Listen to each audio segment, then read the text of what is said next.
kasih Andri. Ini apa? Kalau tadi kan anak-anak yang ada di dalam keluarga ya Pak. Nah, saya mendengar anak Pak Jarod satu sudah menikah yang di Singapura, gitu kan. Nah, yang saya mau bertanya nih, karena nih anak-anak saya udah besar nih Pak ya, dan ada apa namanya?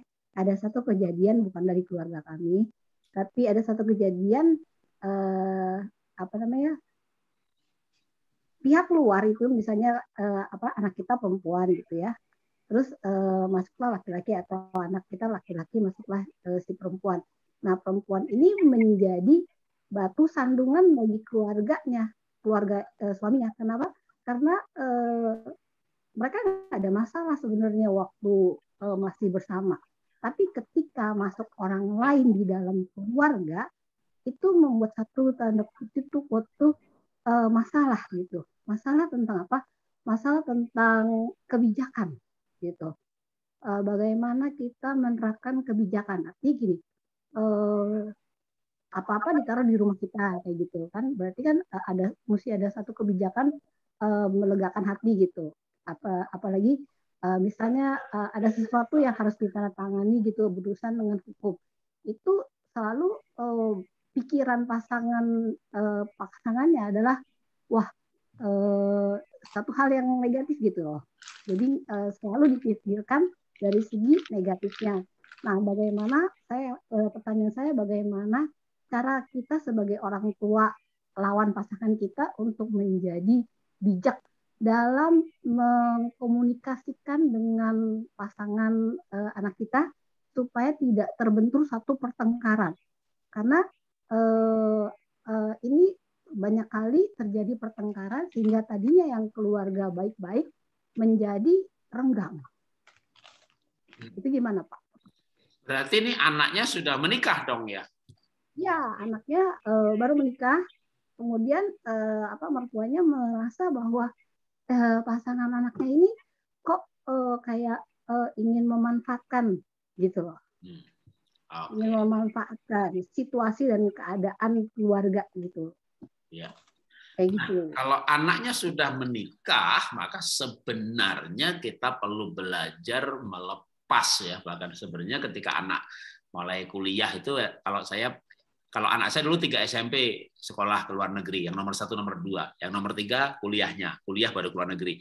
Kalau sekarang saya ditanya gitu, saya tetap akan menyarankan bagusnya itu anak itu pisah sama orang tua tuh pas kuliah, SMP, SMA tuh sama orang tua aja. Tapi kalau saya ya sudah terlanjur, anak saya nomor 1, nomor 2 itu kelas 3 SMP udah berangkat ke luar negeri. Cuma ada untungnya saja nomor 1, nomor 2 memang sangat dewasa dalam hal rohani dan juga dewasa dalam psikologi. Tapi secara umum kalau saya disarankan kuliah.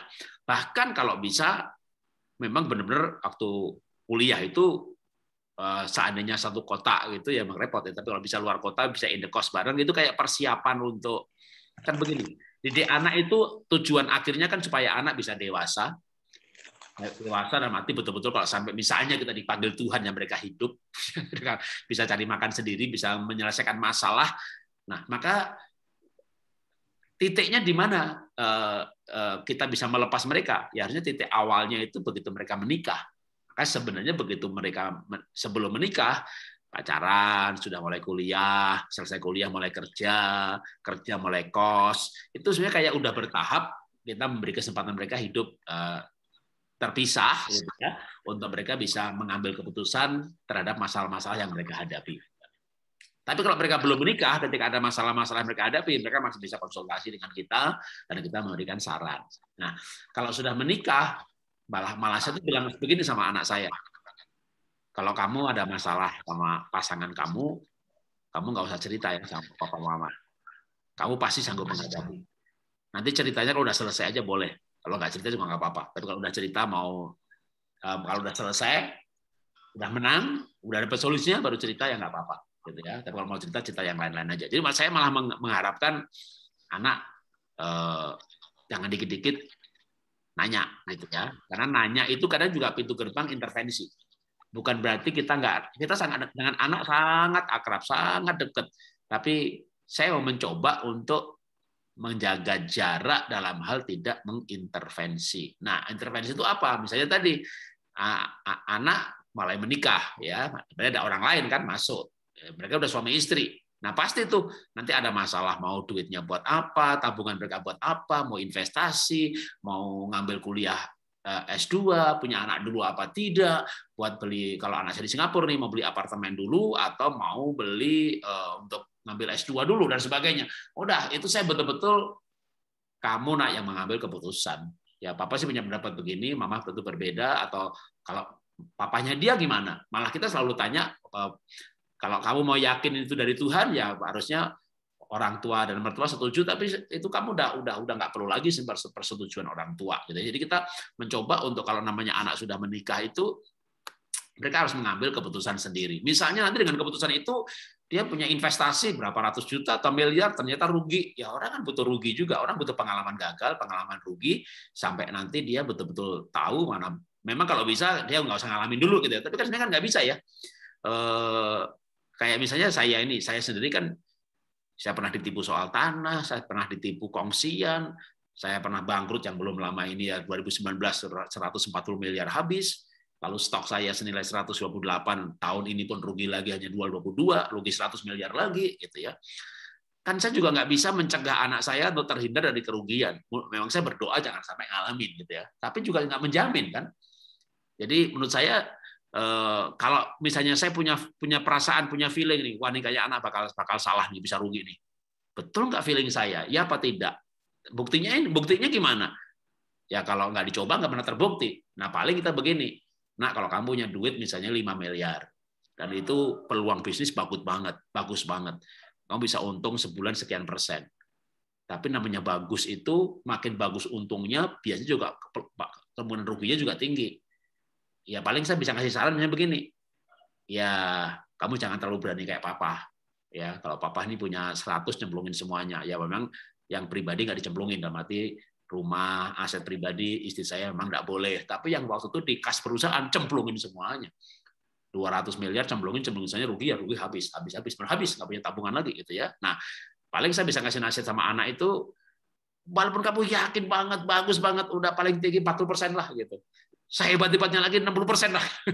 Oh enggak apa, aku cuma mau masukin saham cuma 20%. Itu lebih bagus lagi itu. Kenapa? Ya kan si ini orangnya hati-hati banget. Bagus lah. Jadi kadang anak sekarang menurut saya lebih smart ya. Saya kadang ngasih rambu-rambu, kalau itu kayak gambling banget 60% itu. Wah, itu mau keberanian Pak, saya mau coba 20% aja. Oh, udah lebih bagus lagi. Jadi, tapi ke dalam kondisi yang lain mungkin nggak seperti itu ya. Anaknya mau cemplungin semuanya, bahkan mungkin dia mau jual, mau gadein rumah, dia mau pinjam teman juga untuk dicemplungin gitu. Nah, ini kita anggap berbahaya. Nah, tapi kalau berbahayanya itu nggak sampai ngutang melanggar firman Tuhan. Walaupun mereka sudah menikah, jangan nak gitu. Tapi kalau itu uang dia sendiri gitu, paling kita ngasih rambu-rambunya tadi, ya. Walaupun yang dia pertaruhkan cukup besar, gitu ya, katakanlah uangnya 10 miliar. Oke, kamu boleh 40% atau 60%, rugilah. Wah, kamu nggak siap kalau rugi sampai segitu, belum untungnya banyak banget, saya cuma segini. Oh sudah. Kalau ternyata salah, nah betul kan salah, gitu. Nggak perlu marah juga. Jadi menurut saya kalau memang menantu ini mau tipenya katakanlah terlalu optimis gitu, coba aja. Kalau ternyata optimisnya benar gimana, gitu ya. Kalau ternyata salah, ya makanya paling orang tua tuh ngasihnya rambu-rambu aja. Kalau suamimu mau investasi, mau begini, ya kasih aja begitu gitu ya. Oke mah, wah bener mah, rugi gitu berapa? 1 miliar, tapi kan 20% kan? Iya oke udahlah gitu. Udah nggak perlu lihat ruginya. Gila lu rugi 1 miliar gitu. Kan 20% dari 5 miliar ya 1 miliar lah gitu. Tapi kan kita udah batasin persentasenya begitu. Jadi menurut saya kita harus jadi orang yang nggak, udah kalau anak sudah menikah, dia mau rugilah, mau untung lah, tapi dia belajar mengambil keputusan, dia belajar peka. Apalagi kalau kita nggak ngerti dunia bisnisnya ya, gitu ya. Apalagi saham sekarang ini kan makin macam-macam gitu. Saya bilang sama anak-anak, pokoknya kalau kamu nggak ngerti, jangan main sama orang lain. Kalau kamu ngerti, kamu main. Kalau kamu lewat, nggak semua fund manager bisa dipercaya. Kalau kamu ngerti, kamu sekolah bener, kamu nggak sekolah formal, tapi kamu tahu bener, ya, kamu tahu kan rambu-rambunya, mana yang gambling, mana yang tidak, mana yang judi, mana yang tidak, mana yang futuristik atau yang real, saham Astra udah pasti benar, gitu kan, legal. Tapi sekarang yang cryptocurrency ini kan mulai abu-abu antara legal dan tidaknya. Yang tadinya nggak Launchingnya legal, cepat katanya Pak. Amerika udah legal. Bahkan sekarang Jokowi udah bilang legal juga. Jadi soal legal dan tidaknya bisa bergeser gitu. Makanya kalau sekarang nih anak atau mantu itu punya keputusan yang menurut saya terlalu berani itu nggak apa-apa ya. Kecuali nih misalnya gini, yang jelas-jelas melanggar Alkitab. Nah itu kita boleh bersuara lebih keras gitu ya. Atau yang misalnya gini, saya menjumpai lagi orang baru menikah nih, istrinya, pihak perempuannya mengingkari janjinya sebelum menikah. Jadi setelah menikah baru berapa bulan, si istri berkata bahwa aku mau child free, gak mau punya anak. Wah kan suaminya kaget dong. Orang tuanya juga mertuanya kaget dong. Kalau nggak mau punya anak, ini bicara warisan yang ratusan miliar. Ini bicara keluarga yang mau diwariskan. Bahkan mereka tuh sayang banget sampai mau diwariskan begitu kan. Tapi kalau kamu nggak punya anak, wah itu ribut besar gitu ya. Karena ini keputusan yang sangat yang dan sekarang ini banyak milenial mau child free ya. Karena tadi saya bilang milenial itu mau happy life, mau menikmati hidup ini, mau jalan-jalan keliling dunia nggak ada gangguan, jadi nggak mau punya anak. Gitu. Tapi kita bagi orang tua zaman sekarang, orang tua generasi kita punya cucu kan penting banget. Jangankan bagi kita, si suami aja merasa dikhianati bahwa setelah menikah baru berubah pikiran dengan child free. Nah ini kayak begini tentu kita boleh fight ya, karena ini suatu hal yang cukup. Tapi kalau soal yang lain menurut saya kasih kesempatan aja.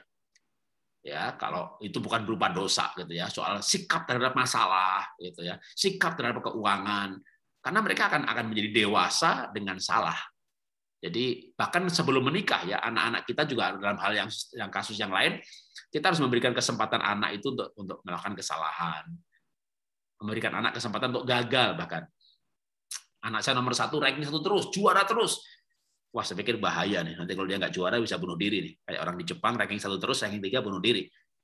Anak saya ajak, saya dorong, pertama dilesin dulu melukis, padahal nomor 1 tuh nggak bisa melukis, nomor 3 yang kayak saya melukisannya laku juga, nomor 1 yang akademik, lesi dulu melukis sampai dia merasa agak bisa, cukup bisa, tak dorong ikut lomba melukis, bener kalah, memang itu tujuan saya, supaya dia punya pengalaman kalah, wah nangis meraung-raung, dan panitia lihat begitunya, karena panitia kenal saya, Pak, saya punya piala cadangan, kalau Bapak mau, saya bisa jadikan harapan 4, Bapak ganti ongkos pialanya aja. Saya bilang, itu nggak benar.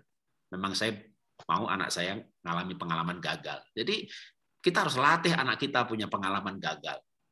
Kita harus kasih kesempatan mereka berbuat kesalahan. Asal bukan dosa ya. Kita nggak kasih kesempatan mereka berbuat dosa. Tapi kesalahan, kerugian, ditipu orang, memang jangan sampai ditipu. Tapi kalau kena tipu, anak saya yang paling kecil di Australia kerja gitu, gajinya dimakan malah sama bosnya, nggak ditahan. Jadi pas mau pulang itu, waduh Pak, ini masih sekian ribu dolar gitu. Ya kamu belajar mengampuni lah. Jadi kita nggak salahkan mengenai sikapnya. Yang kita ajari adalah berarti kamu sekarang belajar mengampuni. Ya, jadi kita nggak kenapa-kenapa gitu. Ya udah, kamu gini-gini kita ngobrol, udah tahu intinya begitu. Wah Pak, waduh, kan dia anak saya itu waktu kuliah itu kerja di Australia itu sambil kuliah, dia kerja nyuci piring di restoran gitu, yang dapatnya dolar itu kan sedikit. Jadi ketika bicara ribuan dolar itu juga cukup banyak gitu kan. Tapi ya waktu dia mau pindah pekerjaan, mau coba kerja, kita kasih kesempatan. Benar ditipu bener gitu, ya. Pengalaman memang mahal. Kamu jadi lebih hati-hati. Itu sekarang begitu dia kerja gitu, dapat job order kan dia waktu sebelum kerja yang sekarang ini, baik di Australia maupun di Indonesia, dia kerjanya kan dia artnya kuat. Ya bikin brosur, bikin iklan, bikin ini. Wah, dengan gara-gara ditipu itu dikit-dikit bikin sales kontrak. bikin kontrak. Jadi anak akan belajar dari pengalaman. Jadi menurut saya kalau kita punya mantu nanti gitu ya, Bapak Ibu punya mantu, udahlah kasih kesempatan mereka ambil kesempatan salah, kesempatan gagal. Jangan kesempatan dosa. Ya, kalau dosa mah jangan. Tapi kalau yang jelas-jelas bukan dosa, investasi, mau usaha ini, mau usaha itu, mau buka mall, mau beli properti, udah kasih aja kesempatan. Nanti dengan begitu, kalau toh salah pun jangan disalahkan, jangan dimarahi. Ya, paling kalau mereka nanya kita jawab. Kan dalam hal itu, gini, nggak selamanya kita hidup ya. Yang mudah-mudahan kita nggak cepat mati, tapi suatu saat kita pasti akan mati. Dan waktu kita nggak ada, anak harus bisa mengambil keputusan, berani mengambil keputusan, bisa hidup sendiri. Dan itu kan perlu dilatih. Dilatih mulai dari hal-hal yang kecil sampai hal-hal yang gede. keputusan-keputusan yang penting sampai yang strategis. Paling, nah itu nggak bisa nggak dengan latihan. Makanya orang tua yang baik emang kesulitannya adalah untuk tidak intervensi. Orang tua yang jahat kan emang selama ini nggak ngurusin gitu. Masalah keluarga yang baik, yang hubungannya deket ini gimana tidak intervensi, itu pengen banget begitu. Udah baik, pinter lagi, ngerti lagi. Yang nggak ngerti kan terserah, udah pokoknya baru ditanya aja, ya mama bantu dalam doa aja deh. Sudah baik, nggak ngerti lagi, udah ditanya apa aja. Tapi ngerti, pinter, udah ngurusin nyampur. Ini tantangan bagi kita untuk yang pinter, yang ngerti dan hubungannya baik untuk jaga jarak. Karena jadi kayak mementor. Tuhan Yesus kirim muridnya berdua. Bahkan ada yang sempat gagal kan, dia nggak bisa ngusir setan, tapi orang lain malah bisa. Tuhan melangkah pelajaran selanjutnya. Jadi kita perlu belajar seperti itu ya. Kalau tadi kita lihat kasusnya kan udah menikah, lalu menjadi masalah karena sudut pandangnya berbeda. Ya nggak apa-apa lah.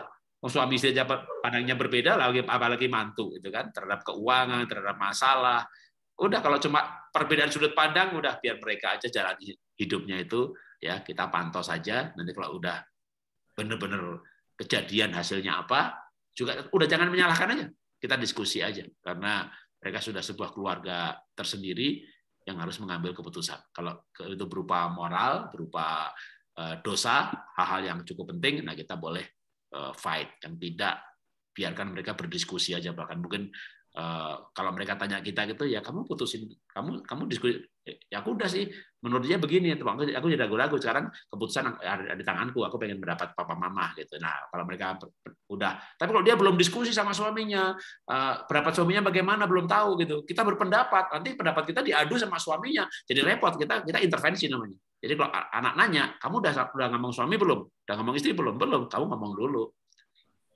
Ah, udah sih, dia jawab begini-begini. Oke, kamu begini, dia begitu. Ya, menurut kita sih begini. Tapi jangan ngasih nasihat dulu sebelum dia ngomong sama pasangannya ya. Kalau saya paling enggak itu, jangan kita nasihati dulu sebelum dia ngomong sama pasangannya. Kalau dia sudah, paling enggak kita tahu pendapat anak kita, pendapat pasangannya. Nah, kita bisa melihat gambaran keseluruhannya. Itu membuat mereka, misalnya nanti udah sih suami saya ngomong begini, itu bagus bener. Udah, dia makin, mungkin dia masih tadi mengagumi ayahnya gitu kan. Kalau menurut bapak gimana, papa gimana. Tapi begitu dia nanya suaminya, udah bener itu suami kamu bener. Makin lama dia, berarti suamiku pintar juga ya. Jadi dia pelan-pelan lepas dari kita, ya karena dia terlalu menghormati kita, tapi kita ajari dia untuk menghormati suaminya. Ya, menurut saya begitu Ibu. Terima kasih, Tuhan berkati.